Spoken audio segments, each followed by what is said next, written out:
Aura Kasih dihujat gegara video lamanya body shaming ke Nagita Slavina viral. Penyanyi Aura Kasih santai tanggapi berbagai kritikan yang muncul usai video lamanya viral. Video viral yang dimaksud adalah saat Aura Kasih mengomentari hubungan presenter Raffi Ahmad yang saat itu sedang dekat dengan Nagita Slavina. "Bukannya dia punya pacar yang agak gendut-gendut itu ceweknya, tahu deh siapa," kata Aura Kasih dari salah satu video yang viral di media sosial. "Vilo sama dia Vi, ya ampun, enggak salah. Selamat aja buat Raffi sama siapa tadi namanya, Nagita ya," lanjutnya. Setelah 10 tahun kemudian, video itu kembali diunggah ke media sosial, dan Aura Kasih mendapat banyak kritikan. Tapi Aura Kasih santai menanggapi kritikan, mengingat video itu bukan dirinya yang sekarang.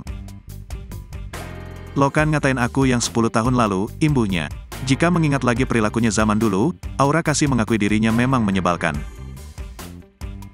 Walaupun demikian, Aura Kasih tetap menghargai masa lalunya karena semua itu bagian dari proses pendewasaannya.